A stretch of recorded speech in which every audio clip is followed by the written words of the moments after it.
Warning, the following program has been rated T for truth. You can't handle the truth! Oh, we think you can. Welcome to the Naked Truth Report with your host, truth warrior and mythbuster Kathleen Wells. The place where we distinguish fact from fiction, where data is used to drive points home, and where Kathleen takes the position that Democrats and black politicians have destroyed Black America. Welcome to the Naked Truth Report. Now, your host, Kathleen Wells. Welcome, my truth warriors and mythbusters to the Naked Truth Report. I'm your host, Kathleen Wells, and we have a guest this evening. Let me mention a few things before I bring on my guest. We're going to talk about nationalism and why it's a good thing. Professor Andreas Wimmer, he's going to come on in a few minutes. Nationalism, he makes in fact, I saw him on Washington Journal. You guys know I watch Washington Journal, and he made such a compelling argument. And I know that most folks today, or rather the mainstream media, I want to say the liberal media, I think we're safe in calling the media liberal. Why?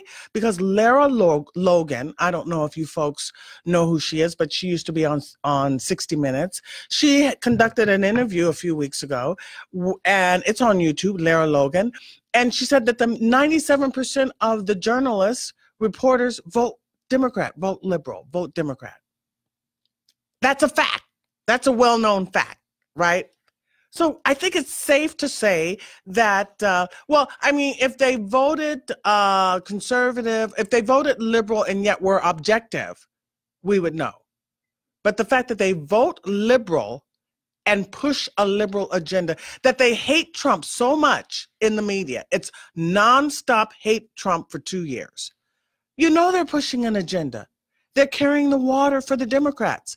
Example, the fact that the Democrats even decided to air Cohen's hearing testimony the same day that Trump was having his summit with North Korea. Now, they could have waited, right? The Democrats could have waited, but, the media didn't criticize the Democrats. And in other words, it's like, you're getting ready to interfere with or interrupt world peace to bash Trump. You would think, some people in the media would say that, this was sort of inappropriate for the Democrats to have this hearing with Cohen at this time, while this huge event, between North Korea and the U.S. is taking place. This is very significant. This is very meaningful. This is very important. But no one in the media says that. They just criticize Trump for, going over there and not coming back with a deal or anything definitive, which we don't know. I mean, we know, if you know art of the deal, Trump is playing, we don't know the tricks that he has up his sleeve. He's strategic. But the media just criticize him just endlessly. And the fact that they never say anything good about Trump. Never, never, never. It's always negative. He doesn't do anything right. But I really liked I was listening to the speech he gave at CPAC, and I think it was fantastic. Don't you? I think it was a very good speech. So what do I want to say? That I'm trying to get on my live stream again for YouTube, so you guys can go to YouTube and watch me. I don't know if I have it fixed or not. I don't think so. But anyway, you can go to my Facebook page. No, you can't go there either. I don't think I have the live stream right. I'm still, I don't know how to work this. But anyway, I think, is my guest on the phone yet? Not yet. Jeff, is my guest on the phone yet? Oh, no, I don't see him. Okay, so the fact that the media, that's what I was saying, has been so negative about Trump for 2 years straight lets you know that it's like they're not, the media is the enemy of the American people. It's fake news. Trump is right because it's not accurate. It's not objective. It's not truth-telling. We all know that, right? We know that. Conservatives know that. And the other thing I wanted to talk about is the fact that all the Democratic politicians, have you seen how they're just seeing who can get furthest to the left as possible? That's why we know Trump is going to win, because the American people are not far left. They're not socialists. They don't go for that. The American people don't go, You know why Trump won? Because of the immigration issue. And Democrats still don't get that. That still hasn't registered to them. They don't understand Trump at all. They don't understand who he is. And this is a problem, right? Anyway, I see my guest on the phone, and his name is, well, it's Professor Andreas Wimmer. He's a professor of sociology at, oh, not yet. He's not on the phone yet. I see him up on the board, Jeff.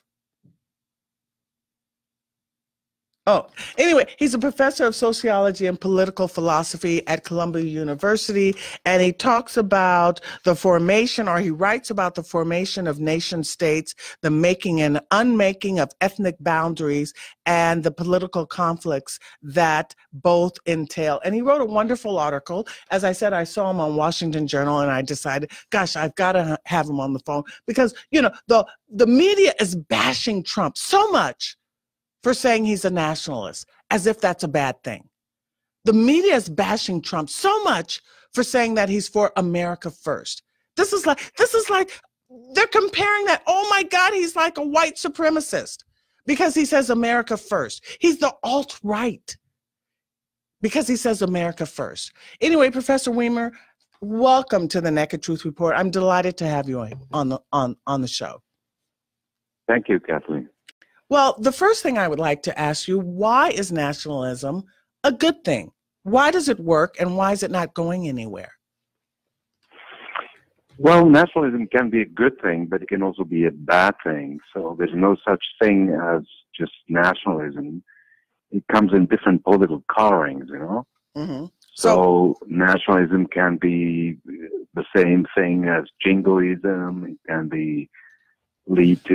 lead to international conflicts and war, but nationalism can also be a force for political integration. It can be connected to democracy. It can be connected to the development of welfare states and things like that. So it really depends what kind of nationalism that it is.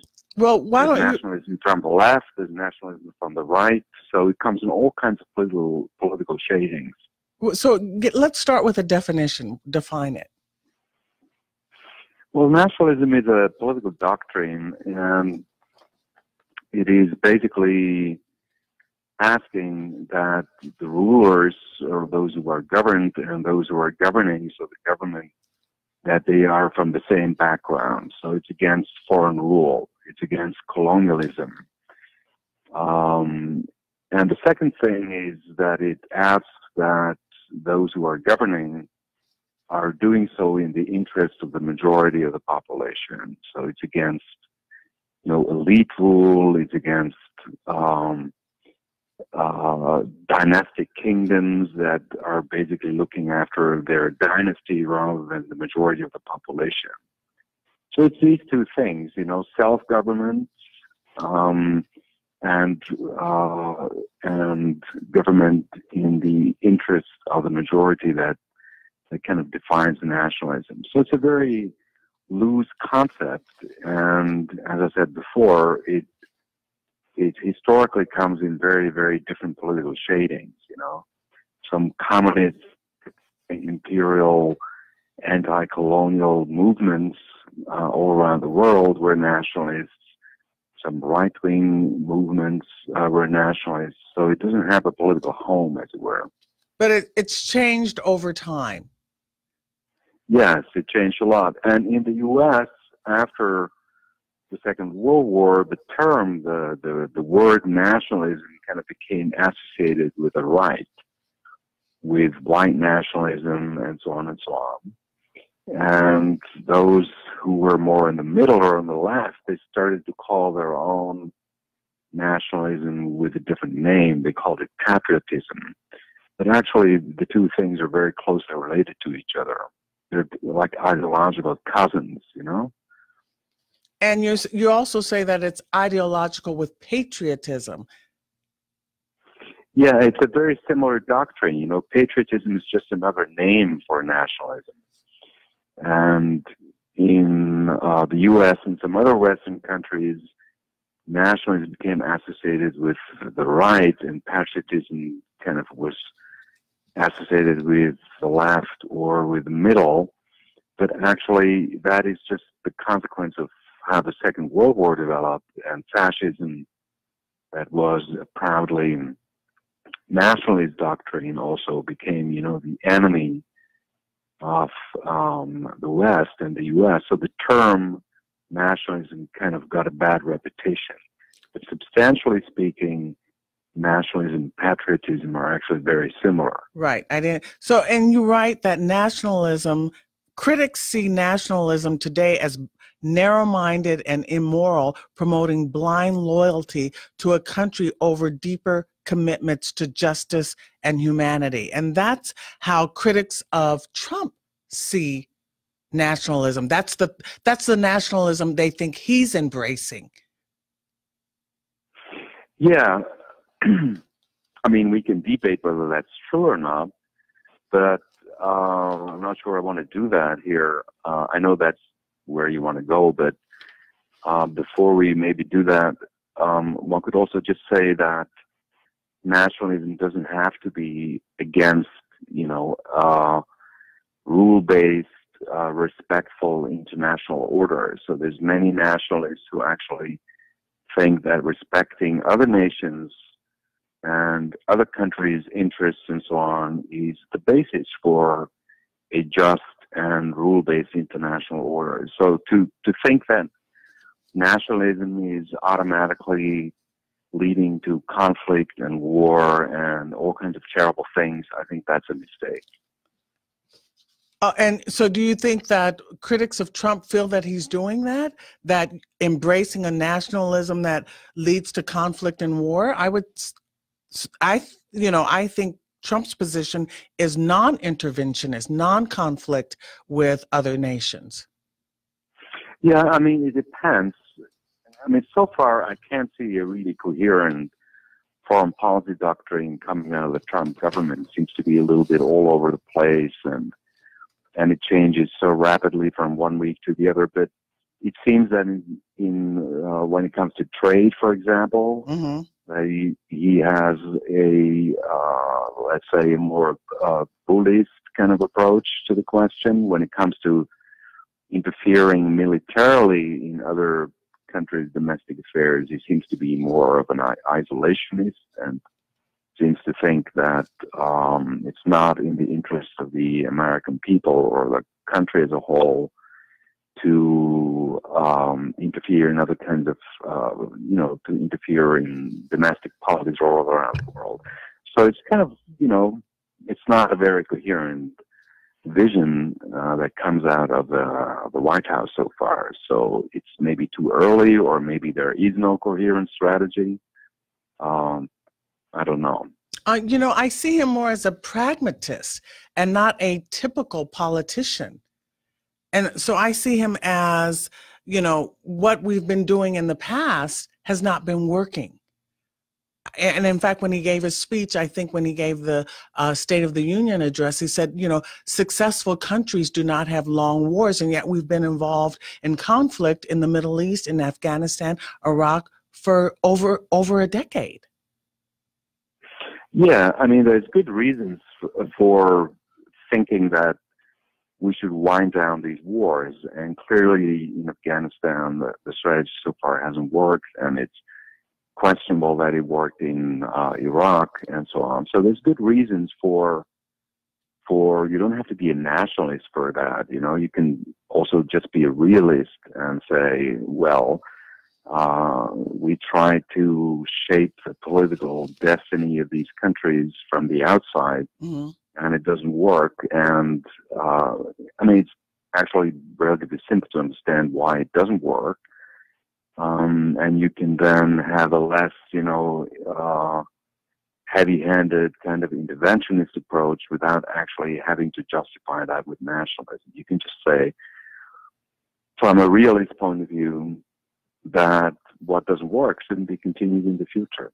So what would be the ideal situation of nationalism? What would be, the premier way to implement nationalism? Well, it depends on whether you want nationalism. I mean, whether you think it's a good thing or not. And I think a politics that prioritizes the interests of the majority of the population over the interests of elites, I think that's a good thing. That's a good kind of nationalism. So a nationalism that actually looks out also for the not so well educated parts of the population, that looks out maybe for the less well-to-do regions of the country. I think all that is a positive side of nationalist politics. But that can come from the left and it can come from the right as well. So I'm not sure whether Bernie Sanders, to pick an example, is less nationalist than Trump. Both of them have actually, or pretend at least, to have the interests of the majority of the population, including the less competitive parts of the population, on their mind. Oh, but when you see, this is what you wrote in the article about the citizens. So when Bernie Sanders talks about open borders, people who are non-citizens participating in the nation state, that's not legitimate, is it? I'm not sure whether Bernie Sanders advocates for that. I think that's maybe not a fair characterization of his positions. But in general, yes. I mean, a nationalist position, whether you like nationalism or not, but it would prioritize the interests and the points of views of the people who are already here, rather than those who are living somewhere else, and might want to come here. So that kind of comes together with the nationalist principle of looking out for the interests of the population that is already part of the polity, that is already part of the country. The citizens, as opposed, you see, we're living now with at least 12 million illegal citizens. They're not citizens, illegal immigrants in the country. This is having an adverse impact on the citizens. Well, I agree that undocumented immigration is not a good thing. It's good for certain kinds of people. It's good for people to have cheap and docile labor.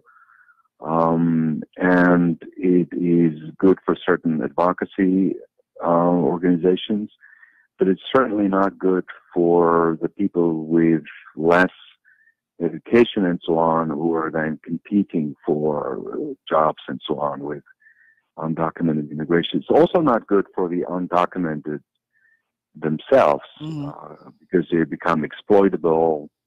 They have to live in the shadows and so on. And it's also not good for the country as a whole. We now have like a caste system with a large number of people who have no rights, who have to live in the shadows, and then all the rest.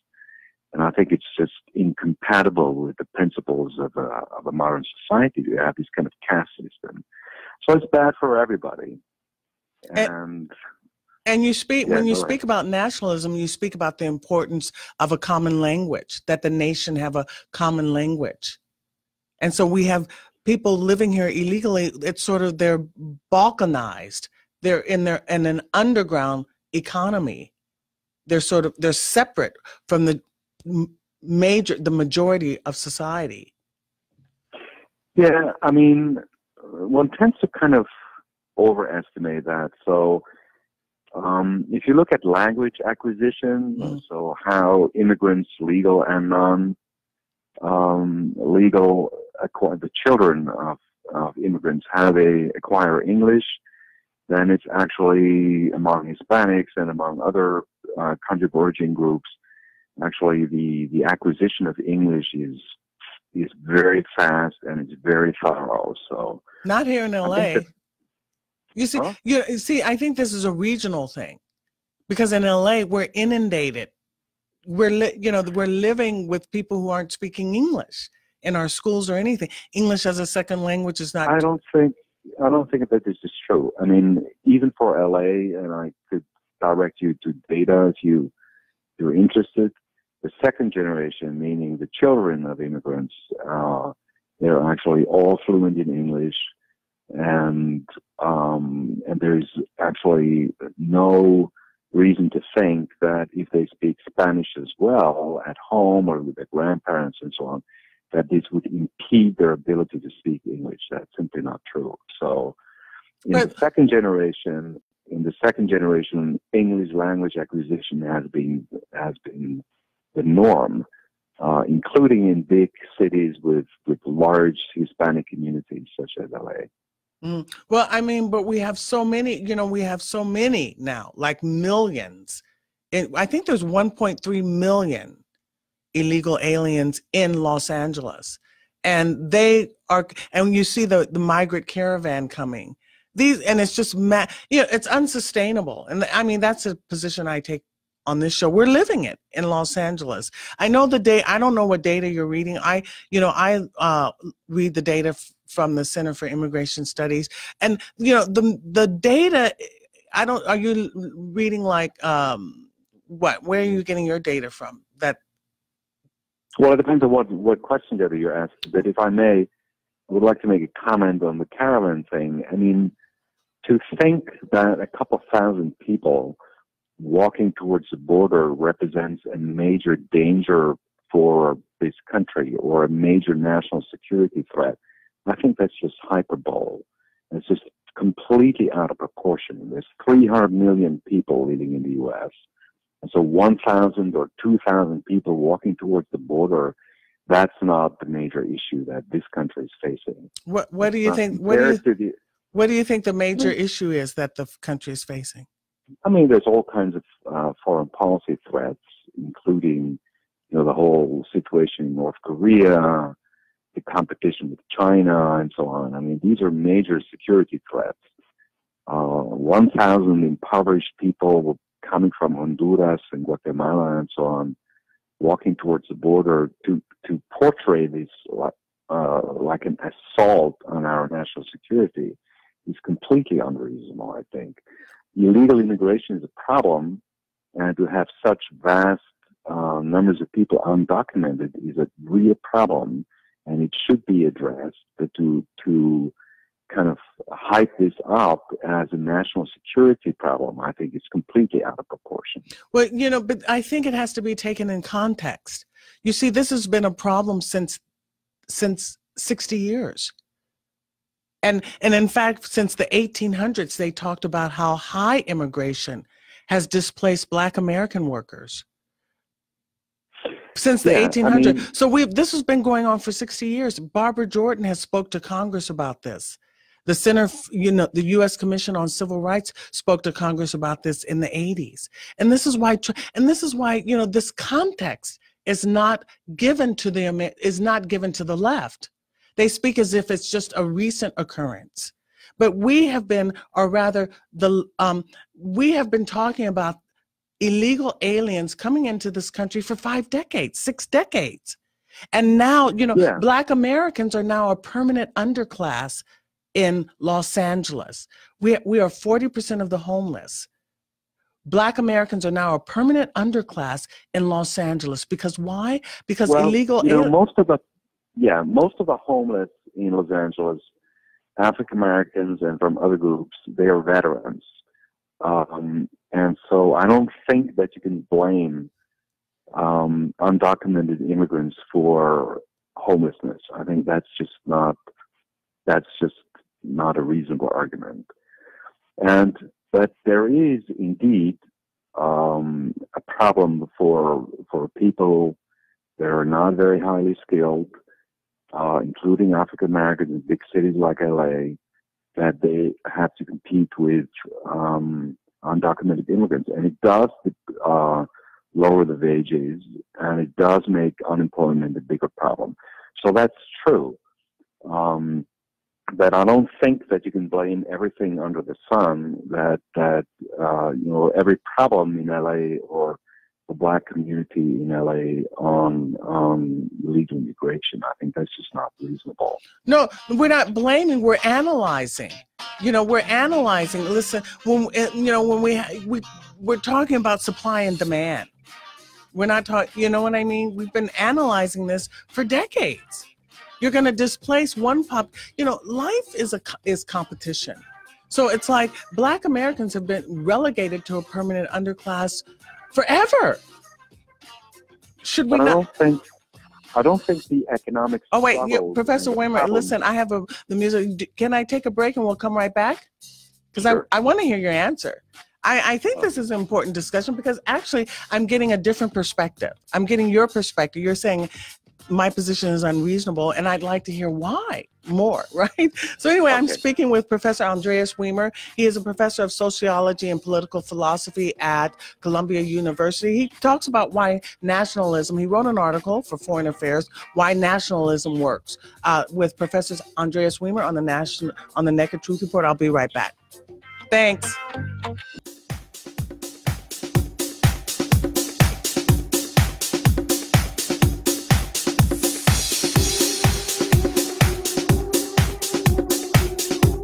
Welcome back. This is Kathleen Wells, the host of the Naked Truth Report, and I'm joined with Professor Andreas Wimmer, who is a professor of sociology and political philosophy at Columbia University, and we're talking about nationalism. And he was telling me that my position is a little unreasonable. So let's dig deeper into this, Professor Wimmer. Yes, I'm here. Tell me a little more why I'm being unreasonable when I feel that when I say that folks who are not citizens in the country are oppressive to citizens in the country, burdensome. Well, we were talking about whether undocumented immigrants are responsible for the crisis of homelessness. And, I didn't word it quite like that, did I? I said they made them a permanent underclass. Right, and you connected that to homelessness, and you made implicitly or explicitly, I think, undocumented immigrants responsible for that. And I think a way to kind of look at this a little bit more systematically and without any, exaggerations is to look at the situation in a city that has lots of undocumented immigrants like LA and compared to a city that has much fewer, let's say Baltimore, and or any other city on the East Coast. And you will see that the situation of African Americans specifically is not that different from each other. And so I don't think that you can just say that undocumented immigration is to blame for all kinds of problems, injustices, and so on that the African American community experiences. I think that's just not right. Well, it exacerbates. It's a contributing factor. I think that, I had the building inspector on my show, and they have 80% of the construction jobs. So they have exacerbated. In fact, this is my position. High immigration has exacerbated the relegating of Black Americans to a permanent underclass. High immigration since the 1800s. You see, that's the position. Yeah, go ahead. I think there's some truth in that, as I said before. So in cities that have lots of immigration, undocumented immigration, indeed, it depresses wages at the lower end of the wage scale, and it creates a problem of unemployment. And that's, economics has taught us that.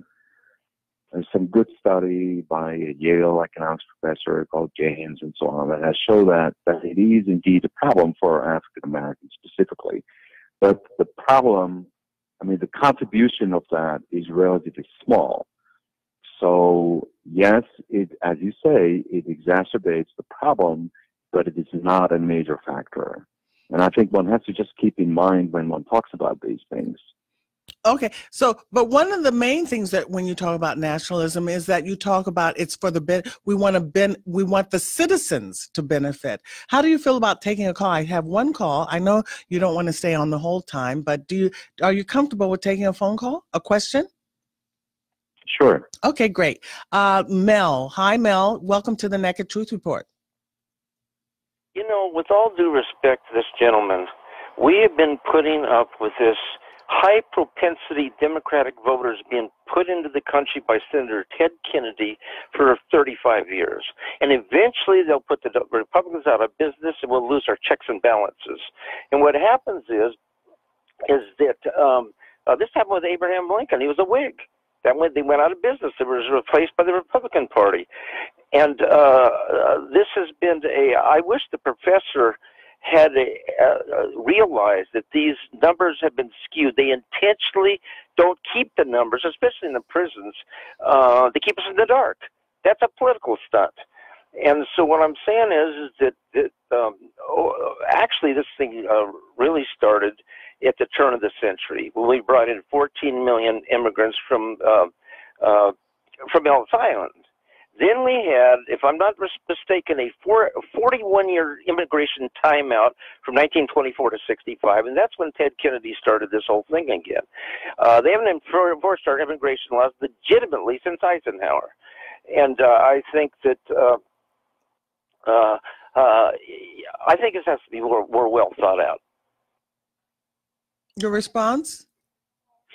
Well, I think one has to be a little bit careful here and not just demonize immigration as a whole. I think that would be a grave mistake. One of the, if it's justified.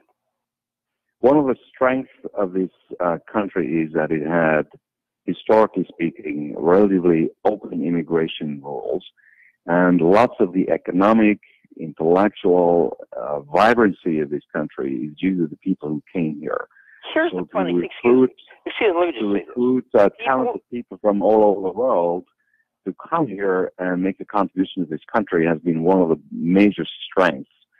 So is the current immigration regime the best one that this country could have? Probably not. Can you hear me? Wait. Yeah. Let him finish. Kathleen, I got to say one thing here. People are not against immigration. That's a farce. People want value for value. They want to make immigration a definitive asset, not a liability. It's so simple. And the people that don't want this are the elitists, the special interests, the K Street people, the lobbyists, because they want a chunk of the action. They want to get as much as they can out of this thing. They want the cheap labor, the demographic shifts, and go down the list. Yeah, that's. I think it's kind of true.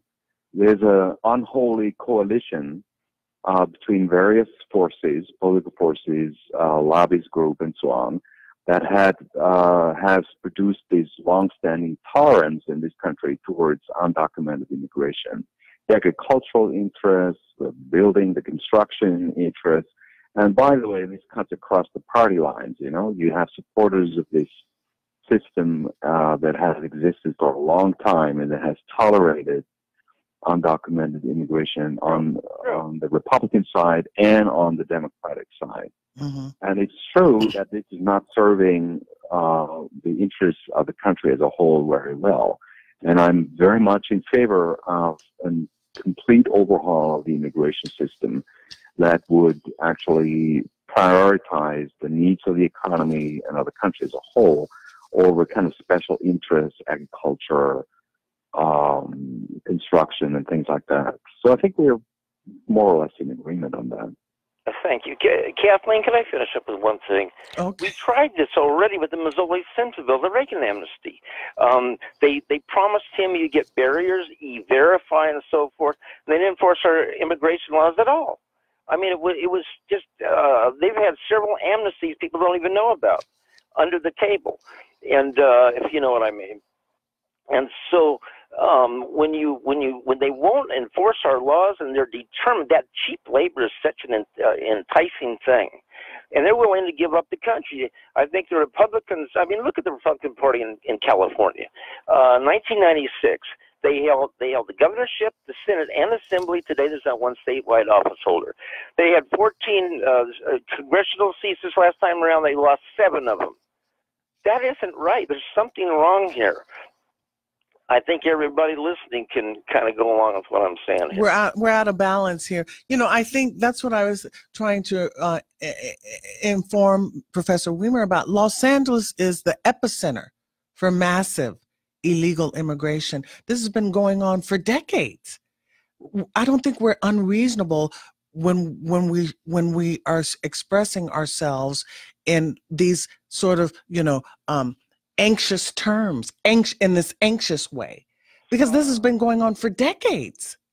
And as I said, in the 1800s, Frederick Douglass, W. Du Bois, Marcus Garvey, in the 1800s, these Black intellectuals talked about how high immigration is relegating Black Americans, Native Black Americans, to a permanent underclass. So, our sense of anxiety is real. It's not fiction, But you see, Kathleen, now you're kind of flipping back of attributing all the problems of African Americans to illegal immigration. No, because I do talk about the lack of... It's a contributing factor, but it's not the major factor.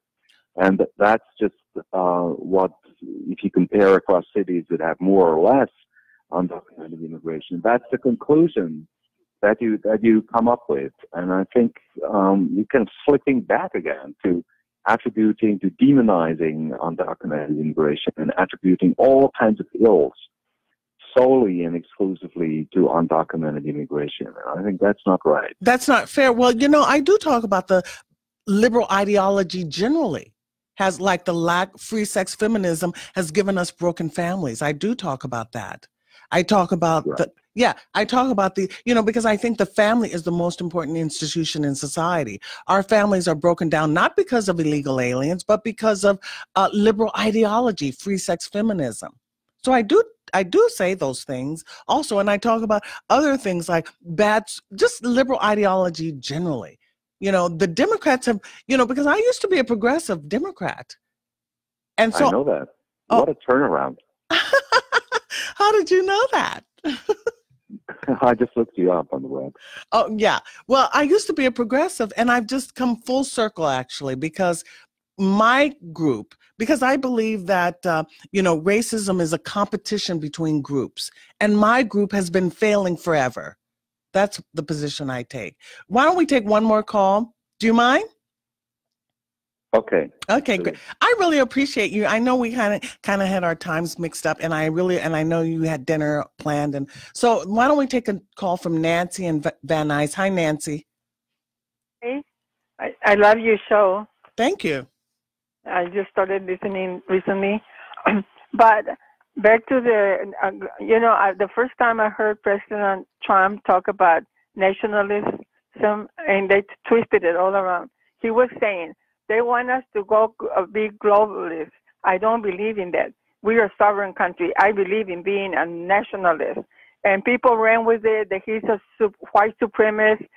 And nationalist, he believes in every country. You have your own, you don't want one world order like the Bushes used to. The first president, the one that passed away, he was always talking about, and we will be a one world order, and we're going headed to a one world order. Yes. And that's in the Bible. It will happen, but you don't have to push it. And President Trump meant to say he believes in being nationalist. You take care of your nation, everybody to your nation. And they took it and twisted it around. I don't know what's happening. Right. Well, Professor Wimmer, how do you feel about globalism? Give us your thoughts on that. Well, okay, so the statement, national or American interests have to come first. That's kind of a position that every government since for a long time would actually, underwrite. So I don't think that this is something new to say that. The question is, what kind of international order is best serving American interests? And that's where the big disagreement starts.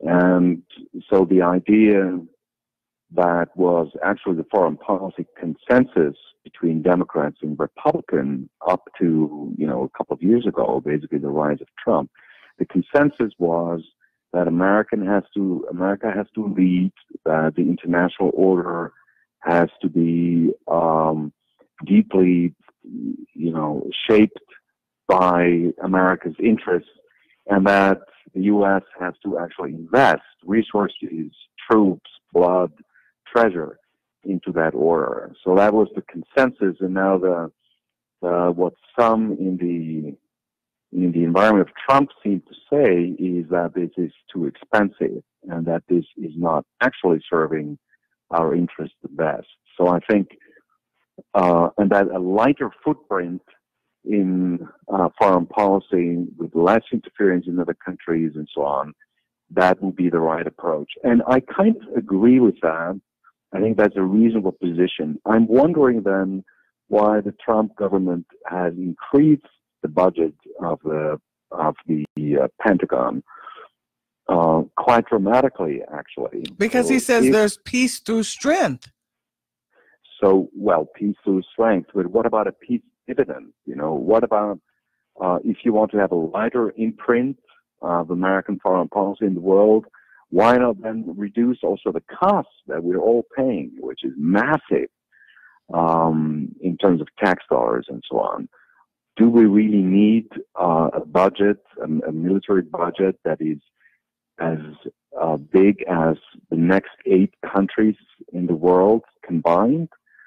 So these are the kind of questions that I think are actually not asked in the contemporary debate. And I think just saying nationalism, we have to prioritize American interests, that's kind of cheap, because every American government has done that in the past. The question is how. How are American interests best served? But how are you strong if you're not building up your military? Well, the question is how big you want this military to be. Right now it's among us, it's a giant. Do we need a giant? If we want to have a lesser imprint, can you imagine what a reduced military budget? I'm not advocating. I'm not a pacifist. I don't say that we shouldn't have any military area, but can you imagine the resources that would be freed from a reduced military budget that could be invested in infrastructure, that could be invested in all kinds of things, including helping to combat the inequality in infrastructure across different communities? I'm not a military expert, so I don't know all the details, but, clearly they feel that needs to be spent. They know you don't know all the details either. We're on the outside looking in. So they must feel that this needs to be spent, that amount that they're spending. Well, routinely, the generals in the past have said, we don't want these new equipment. We don't need that. And Congress has imposed increased budget for political reasons because it's popular with their constituencies, have imposed increased military budgets on the generals. So if you would listen just to the generals, we would have a smaller actual budget for the Pentagon than we have now. Mm-hmm. Okay, we're going to do one more. Do you mind one more? What about Brent? Okay, that's the last one, okay? Okay, this is the last one. Thank you. We're almost finished. Right. I appreciate it. Brent in LA. Hi, Brent. Hi, Kathleen. Yes, I wanted to discuss, it seems like the conversation has gotten off in a lot of different directions. And the words nationalism, immigration, family, and now military have come up. And to me, it seems like what we're dealing with is we've lost sight of the fundamental values that need to be introduced. How productive, healthy, moral, ethical is our nationalism, or our immigration, or our families, or our military? The military, for example, it has to be as big as it needs to be. And if the monsters we face are enormous, then we need an enormous military. But if the world reforms itself, we need a military. When it comes to nationalism, it isn't that we ugly nationalism, white supremacist nationalism, racist nationalism, that's the problem. But not a moral, ethical, constitutional, biblically based nationalism. That's a magnificent blessing to the world. Oh, okay. Thank you, Brett. Your response? Yeah, I agree. An inclusionary form of nationalism is better than an exclusionary form. And the question is how to find a good, morally appropriate and inclusionary, diverse nationalism. And I'm not sure whether the current government is on that road, to be honest. You're not sure we're on that road? I'm not sure whether the current White House represents that kind of nationalism. Well, as long as Native Black Americans are relegated to a permanent underclass, I'm going to keep talking about it. That's my obligation. That's what I do on the Naked Truth Report. I want to thank you, Professor Wimmer, for being a guest on the show. I enjoyed it so much, and you challenged me to think about these things a little more deeper, I think, possibly. All right. Thank you so much, Kathleen. Thank you, Professor Wimmer, and thank you, Truth Warriors and Mythbusters out there. And next week, we have another guest. It's Professor Riley. He's a professor at Kentucky, at a university in Kentucky. I can't remember his first name. Anyway, we're going to have Professor Riley next week. So I'll see you next week. Thanks.